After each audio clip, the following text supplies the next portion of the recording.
সাদাকেই যদি সুন্দর বলা হয়, তাহলে কাফনের কাপড়কে কেন মানুষ এত ভয় পায়? ভাবার মতো একটা বিষয়। কালো যদি অসুন্দর হয়, কালো মানে যদি অসুন্দর অর্থ দাঁড়ায়, তাহলে কাবা কেন এত সুন্দর হয়? প্রশ্নটা দাঁড়ায়। আসলে সুন্দর অসুন্দরটা রঙের মধ্যে নয়, আমাদের দেখার মধ্যে, আমাদের মনের মধ্যে, আমাদের ভালোবাসার মধ্যে। কথা বলেন ঠিক কিনা? এজন্য কখনো রং বিভেদে মানুষকে বিবেচনা করে এমন কোন শব্দ যেন আমরা কখনোই উচ্চারণ না করি যেটা তার কানে গিয়ে তার মনটাকে ভেঙে দিবে, তার মনকে রক্তক্ষরণ করবে, মনকে আঘাত দিবে। এমন শব্দ উচ্চারণ যেন আমরা না করি। কারণ কে দেখতে কেমন, উত্তর একটাই, যাকে রবের যেমন দেখতে ভালো লেগেছে রব্বুল আলামিন তাকে তেমন বানিয়ে দিয়েছেন। সুবহানাল্লাহ। আমাদের জীবন চলে যায় অন্যের লাকিসে কি আছে, অন্যের কাপড় কেমন, অন্যের রাহাটা কেমন, অন্যের ঘর কেমন, অন্যের সংসার কেমন, এগুলা দেখতে দেখতে নিজের সংসার গুছাতেই ভুলে গিয়েছি, যার কারণে দুনিয়াও হারিয়ে ফেলেছি, আখিরাতও নষ্ট করে ফেলেছি। কথা বলেন ঠিক কিনা? কিন্তু বুদ্ধিমানরা তা করে না। বুদ্ধিমানরা নিজের সেভিংটা ঠিক রেখে, মূলধনটা ঠিক রেখে বাকি কাজগুলা করে। 10 লাখ টাকা আছে, আপনি 10 লাখ টাকা চিনেন না, বুঝেন না, জানেন না, ব্যবসা একটাতে নেমে গেছেন। অনেকে বলবে লাইফে একটু রিস্ক নিতে হয়। তো কথা সত্য, তো লাইফে রিস্ক নিতে হয়, তো এটাও তো একটু জেনে নেওয়া দরকার কত থাকলে কত পরিমাণ রিস্ক নিবেন। অতটুক রিস্ক নিবেন যেটা আপনার লসের কোটায় গেলে আপনি ভেঙে পড়বেন না, যেটা আপনার লসের কোটায় গেলে আপনার জমি বিক্রি করতে হবে না, যেটা লসের কোটায় গেলে আপনার কারণে আপনার সমাজে মানুষের কাছে লাঞ্ছিত হবে না। অতটুক রিস্ক নিবেন। সবকিছু বিক্রি করে আপনি ব্যবসাতে লাগাই বলবেন যে লাইফে একটু রিস্ক নিতে হয়।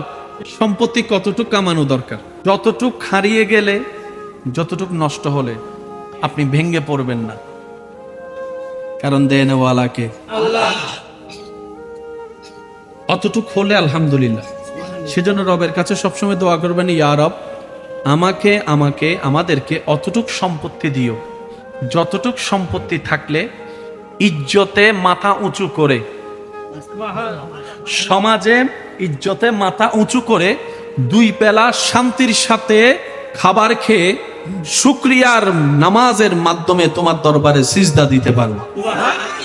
আল্লাহ অতটুক সম্পত্তি আমাকে, আমার পরিবারকে, আহালকে দিও না যে সম্পত্তিটা পেলে তোমাকে ডাকতে ভুলে যাবে, তোমাকে স্মরণ করতে ভুলে যাবে, তোমার রাস্তা ভুলে যাবে, শয়তানের রাস্তাকে আপন করে নিবে। আল্লাহ আমাকে, আমার পরিবারকে সে সম্পত্তি দিও না। তখন দেখবেন সে সম্পত্তি আপনার জন্য জান্নাতে যাওয়ার উসিলা হয়ে যাবে। সুবহানাল্লাহ। আল্লাহ তাআলা আপনাকে আমাকে নবী রাহমাতুল লিল আলামিনের উম্মত হিসেবে কবুল করে জান্নাতের দরজা পর্যন্ত আমাদেরকে পৌঁছাই দিয়েছেন। সুবহানাল্লাহ। আল্লাহ দয়া করে আমাদেরকে জান্নাতের দরজা পর্যন্ত পৌঁছাই দিয়েছেন। এবার শুধু আমাদেরকে একটু ঈমানি শক্তি নিয়ে, নেক আমলের পাওয়ার নিয়ে, রবের দয়ার বিকারী হয়ে, নবীর মোহাব্বত দিয়ে অন্তর সাজিয়ে, ঈমান আমল ঠিক করে জাস্ট কদমটা দিলেই আমাদের জন্য জান্নাত। আল্লাহ এতটুকু সহজ করে দিয়েছে। এরপরেও যদি আপনি আমি জান্নাত না পাই, এর চাইতে বড় আফসোস আর কি হতে পারে? আল্লাহ তাআলা আমাদের প্রতি কেমন দয়াবান, কেমন দয়াবান। উম্মতে মুহাম্মাদি নেকি কাজ করলে তো নেকি আছেই, নেকি কাজ করে নাই, শুধু মনে মনে নিয়ত করছে, ওই নিয়ত করা থেকে কাজটা করা পর্যন্ত শুধু প্রত্যেকদিন সওয়াবে লেখা হবে। সওয়াবে। ইন্নামাল আমালু বিন্নিয়াত। আল্লাহ যদি আপনাকে তৌফিক দেয়, এখানে অনেক মানুষ আছে মসজিদ বানানোর একটা স্বপ্ন আছে, আল্লাহ যদি আমাকে তৌফিক দেয় আমি একটা আল্লাহর জন্য ঘর বানাবো, এবং আছে না নাই? যে দিন থেকে নিয়ত করেছেন আপনার প্রত্যেকদিন সওয়াব লেখা হচ্ছেই হচ্ছে।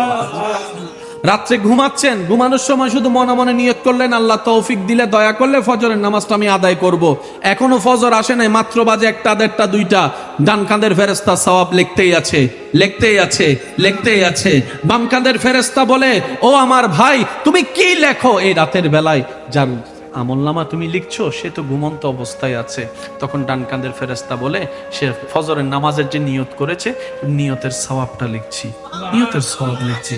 বাম কাঁধের ফেরেশতা বলে, এখনো তো ফজর হয় নাই, বুঝার জন্য বলা, 2টা 2:30 বাজে, এখনো তো ফজর হয় নাই, কখন ফজর হবে? তখন সেই ডান কাঁধের ফেরেশতা বলে, ওরা স্পেশাল নবীর স্পেশাল উম্মত, ভিআইপি নবীর ভিআইপি উম্মত। অন্যরা করলে সওয়াব যা পেত, এরা মনে মনে নিয়ত করলেই আল্লাহ সওয়াব লেখার অনুমতি দিতেন। সেই করা নিয়ত যখন বাস্তবে রূপ নেয়, তখন 70 গুণ, 700 গুণ, 7000 গুণ, 7 লাখ গুণ, আল্লাহর যেমন ইচ্ছা সেই অনুযায়ী আল্লাহ পাক সওয়াব দান করে দেন। আবার অন্যদিকে গুনাহ মাফ করে দেন। কালো কেউ পছন্দ করে না, কিন্তু সেই কালোটা যখন গিলাপ হয়ে কাবার বুকের সাথে লেগে যায়, কাবার সাথে লেগে যায়, ওই কালোটা দেখার জন্য, ওই কালোটা ধরার জন্য আশেকরা পাগল পাগল হয়ে থাকে, পাগল পাগল হয়ে থাকে। রবের কাছে বারবার দোয়া করে ওই কাবাকে এক নজর দেখার জন্য। মনে রাখবেন, ফর্সা যদি, সাদাই যদি ফর্সা হয়, সাদাকেই যদি সুন্দর বলা হয়, তাহলে কাফনের কাপড়কে কেন মানুষ এত ভয় পায়? ভাবার মতো একটা বিষয়। কালো যদি অসুন্দর হয়, কালো মানে যদি অসুন্দর অর্থ দাঁড়ায়, তাহলে কাবা কেন এত সুন্দর হয়? প্রশ্নটা দাঁড়ায়। আসলে সুন্দর অসুন্দরটা রঙের মধ্যে নয়, আমাদের দেখার মধ্যে, আমাদের মনের মধ্যে, আমাদের ভালোবাসার মধ্যে। কথা বলেন ঠিক কিনা? এজন্য কখনো রং বিভেদে মানুষকে বিবেচনা করে এমন কোন শব্দ যেন আমরা কখনোই উচ্চারণ না করি যেটা তার কানে গিয়ে তার মনটাকে ভেঙে দিবে, তার মনকে রক্তক্ষরণ করবে, মনকে আঘাত দিবে। এমন শব্দ উচ্চারণ যেন আমরা না করি। কারণ কে দেখতে কেমন, উত্তর একটাই, যাকে রবের যেমন দেখতে ভালো লেগেছে রব্বুল আলামিন তাকে তেমন বানিয়ে দিয়েছেন। সুবহানাল্লাহ। সূরা বাকারা, সূরা, জোরে বলেন, সূরা আয়াত নম্বর 100, মনে থাকবে ইনশাআল্লাহ। এবার মুখ কোন দিকে বলেন? কাবার দিকে। এবার মুখ কোন দিকে? কাবার দিকে।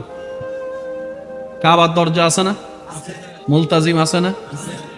কাবা বরাবর সোনালী একটা গম্বুজের মধ্যে মাকামে ইব্রাহিম, বলেন মাকামে ইব্রাহিম। আমার ভাইজান, আল্লাহ যখন দয়া করেছেন, আরো যারা গিয়েছেন, যারা পরবর্তী আমাকে শুনবেন, ওনারা ভালো জানে, কাবা তাওয়াফ করার পরে 2 রাকাত নফল পড়তে হয়। অন্য ইবাদত যেদিকে মন চায় সেদিকে দাঁড়িয়ে কাবার সামনে রাখলে হয়ে যায়, কিন্তু তাওয়াফ করার পরে যে 2 রাকাত পড়েছেন, আল্লাহ দয়া করলে আমরা পড়বো, সেই 2 রাকাত যেদিক সেদিক থেকে দাঁড়িয়ে পড়লে হবে না, এমন ভাবে দাঁড়াতে হবে আপনি এবং কাবার মাঝখানে যেন মাকামে ইব্রাহিম থাকে। ওয়াত্তাখিযু মিন মাকামি ইব্রাহিম মুসাল্লা। ইসলাম যে কত চমৎকার, ইসলাম যে কত বুঝার ধর্ম, প্রত্যেকটা জায়গায় জায়গায় জ্ঞানের ভান্ডার ইসলামের মধ্যে। বলেন সুবহানাল্লাহ। আমাদের জীবন চলে যায় অন্যের লাকিসে কি আছে, অন্যের কাপড় কেমন, অন্যের রাহাটা কেমন, অন্যের ঘর কেমন, অন্যের সংসার কেমন, এগুলো দেখতে দেখতে নিজের সংসার গুছাতেই ভুলে গিয়েছি, যার কারণে দুনিয়াও হারিয়ে ফেলেছি, আখিরাতও নষ্ট করে ফেলেছি। কথা বলেন ঠিক কি না? কিন্তু বুদ্ধিমানরা তা করে না। বুদ্ধিমানরা নিজের সেভিংটা ঠিক রেখে, মূলধনটা ঠিক রেখে বাকি কাজগুলা করে। 10 লাখ টাকা আছে, আপনি 10 লাখ টাকা চিনেন না, বুঝেন না, জানেন না, ব্যবসা একটাতে নেমে গেছেন। অনেকে বলবে লাইফে একটু রিস্ক নিতে হয়, তো কথা সত্য, তো লাইফে রিস্ক নিতে হয়, তো এটাও তো একটু জেনে নেওয়া দরকার, কত থাকলে কত পরিমাণ রিস্ক নিবেন। অতটুক রিস্ক নিবেন যেটা আপনার লসের কোটায় গেলে আপনি ভেঙে পড়বেন না, যেটা আপনার লসের কোটায় গেলে আপনার জমি বিক্রি করতে হবে না, যেটা লসের কোটায় গেলে আপনার কারণে আপনার সমাজে মানুষের কাছে লাঞ্ছিত হবে না, অতটুক রিস্ক নিবেন। সবকিছু বিক্রি করে আপনি ব্যবসাতে লাগাই বলবেন যে লাইফে একটু রিস্ক নিতে হয়, আমার কথা মনে কষ্ট হয়েছেন আপনারা? সম্পত্তি কতটুকু কামানো দরকার মনে রাখবেন ভাইয়েরা, যতটুক হারিয়ে গেলে, যতটুক নষ্ট হলে আপনি ভেঙ্গে পড়বেন না, কারণ দেনওয়ালাকে আল্লাহ। অতটুক হলে আলহামদুলিল্লাহ। সেজন্য রবের কাছে সবসময় দোয়া করবেন, ইয়া রব আমাকে আমাকে আমাদেরকে অতটুক সম্পত্তি দিও, যতটুক সম্পত্তি থাকলে ইজ্জতে মাথা উঁচু করে, সমাজে ইজ্জতে মাথা উঁচু করে দুই বেলা শান্তির সাথে খাবার খেয়ে শুকরিয়ার নামাজের মাধ্যমে তোমার দরবারে সিজদা দিতে পারবো। আল্লাহ অতটুক সম্পত্তি আমাকে আমার পরিবারকে আহালকে দিও না যে সম্পত্তিটা পেলে তোমাকে ডাকতে ভুলে যাবে, তোমাকে স্মরণ করতে ভুলে যাবে, তোমার রাস্তা ভুলে যাবে, শয়তানের রাস্তাকে আপন করে নিবে।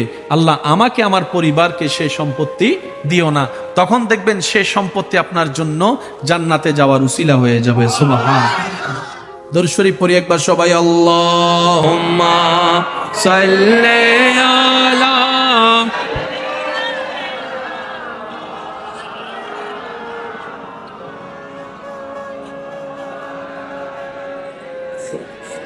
আমারটা আমি বলি না কখনো,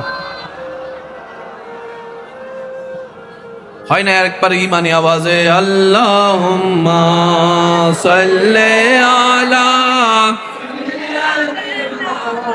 মাওলানা মুহাম্মদ ওয়া আলা আলিহি।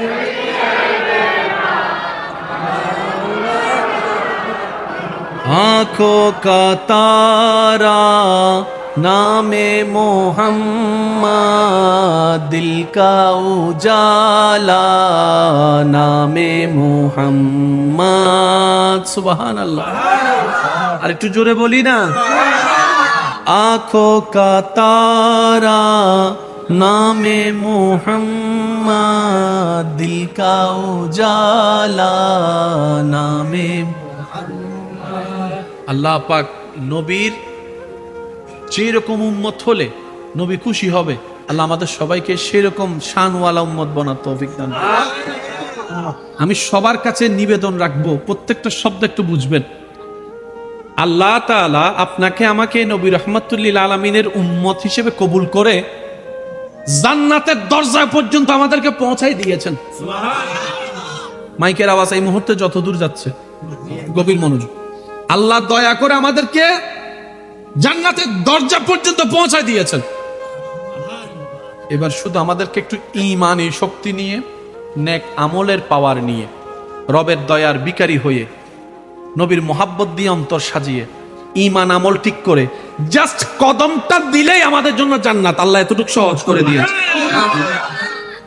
এরপরেও যদি আপনি আমি জান্নাত না পাই, এর চাইতে বড় আফসোস আর কি হতে পারে না। আমার পূর্বের আলোচক জান্নাতে যাওয়ার একটা ঘটনা বর্ণনাও করেছেন আপনাদের সামনে। আল্লাহ তাআলা আমাদের প্রতি কেমন দয়াবান, কেমন দয়াবান। উম্মতে মুহাম্মাদি নেকি কাজ করলে তো নেকি আছেই, নেকি কাজ করে নাই, শুধু মনে মনে নিয়ত করছে, ওই নিয়ত করা থেকে কাজটা করা পর্যন্ত শুধু প্রত্যেকদিন সওয়াবে লেখা হবে, সওয়াবে। ইন্নামাল আমালু বিন্নিয়াত। আল্লাহ যদি আপনাকে তৌফিক দেয়, এখানে অনেক মানুষ আছে মসজিদ বানানোর একটা স্বপ্ন আছে, আল্লাহ যদি আমাকে তৌফিক দেয় আমি একটা আল্লাহর জন্য ঘর বানাবো, এবং আছে না নাই? যে দিন থেকে নিয়ত করেছেন আপনার প্রত্যেকদিন সওয়াব লেখা হচ্ছেই হচ্ছে। রাত্রে ঘুমাচ্ছেন, ঘুমানোর সময় শুধু মনে মনে নিয়ত করলেন আল্লাহ তৌফিক দিলে, দয়া করলে ফজরের নামাজটা আমি আদায় করব। এখনো ফজর আসে নাই, মাত্র বাজে 1টা 1:30 2টা, ডান কাঁধের ফেরেশতা সওয়াব লিখতেই আছে, লিখতেই আছে, লিখতেই আছে। বাম কাঁধের ফেরেশতা বলে, ও আমার ভাই তুমি কি লেখো এই রাতের বেলায়? যার আমলনামা তুমি লিখছো সে তো ঘুমন্ত অবস্থায় আছে।